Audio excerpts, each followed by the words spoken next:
Guess who's back, motherfucker?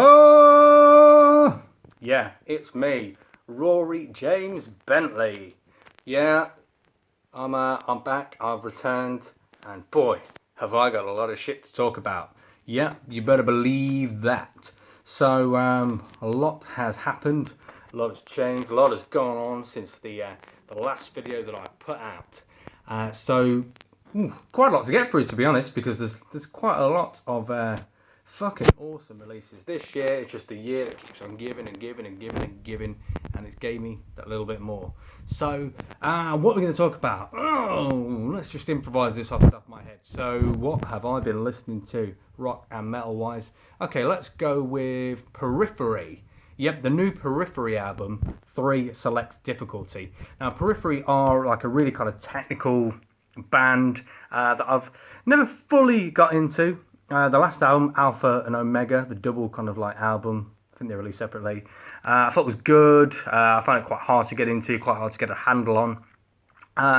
And, you know, I've always kind of dipped in and out of their work. I saw them live quite recently, and they were, you know, really enjoyable, really good band. But, you know, that kind of technical metal is just always just really interesting to see live.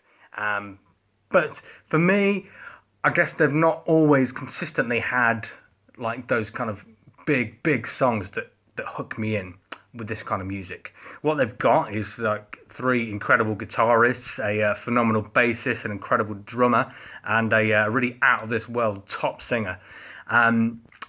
But their songs haven't always necessarily kind of reflected the skills of all of those, because a lot of stuff gets lost in it's just a bit of a kind of a riff soup in a lot of ways. And, you know, although the last few albums were just designed to be a free-flowing conceptual piece, so almost like one piece of music. It's not the kind of thing you can just kind of throw on all the time. And I guess that's not really a criticism, it's just a reason why it's not grabbed me personally, straight away at least. Now, this album, I thought, you know what, I'll kind of check them out. I'm always interested, I've always got an ear out for what they've got to offer, because it's a good way to pass an hour of Periphery album. And this album, straight out of the gate, from the get-go, absolutely knocked me on my little white butt. Now you're all thinking about my little white butt, aren't you? Mm-hmm. Yeah. Okay, we'll try and just, and I believe try, I appreciate it's hard, but try and get that memory from your mind and focus on what we're talking about here, which is Periphery. So yeah, and I mean, it's straight out of the gate, it just absolutely kills. There's the first track, The Price Is Wrong. It is one of the kind of heaviest, most technical songs they've done, and you think, okay, so they've gone like for a really kind of brutal, heads down heaviness that you'd find on the first 2 albums. And, you know, sure enough, it's all over the place, and then all of a sudden, out of nowhere, erupts this amazing, majestic guitar solo, and, you know, things really kind of pick up the pace there. The next song, Motormouth, is an absolute straight out the gates ripper as well. Again, super technical, some really kind of strange guitar tones, some weird kind of harmonics going on, very kind of off-kilter riffs and rhythms, and again, like, you know, a really kind of aggressive kind of streak on there. And I'm thinking, okay, this seems like a more kind of hit you in the face kind of album, and to an extent that is correct, but all of a sudden right at the end is this amazing soaring clean chorus that just takes the song to somewhere completely different, and you just think, okay, maybe they're not just going to go for the brutality, maybe there is a bit more variety, and variety is exactly what we get. The next song begins with some like amazing like string section. It's called Marigold, and it's actually the single, and this one has a mixture of the riffs of the first 2 songs, but again, it's a much more kind of pop structure to it.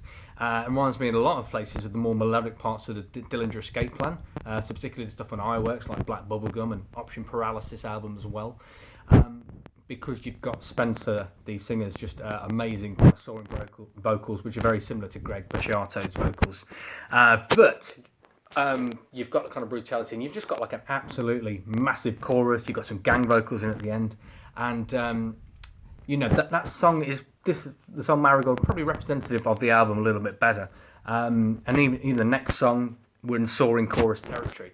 It starts off so brutally, but then it takes a melodic turn before kind of bringing it back to the more kind of heavy stuff towards the end of the album. But this album is just so unexpectedly strong. It's easily the best thing I think they've ever done, and easily one of the best albums I've heard this year, if not for a couple of years. This album, if you can write tunes of this quality, and songs of this magnitude and choruses this big that deserve to be absolutely belted out, not just at the Download Festival, not just at some of the kind of tech fest or some of the more underground things, but songs that should be belted out at Reading, should be belted out at Leeds, should be belted out in Glastonbury. These are absolutely massive, hard-hitting songs, and stuff like The Way the News Goes Today. That song, absolutely amazing. Remain Indoors, an astonishing song. There's a song called Absalom, which just has the most like majestic orchestral kind of second part of the song. It just goes all over the palette on here.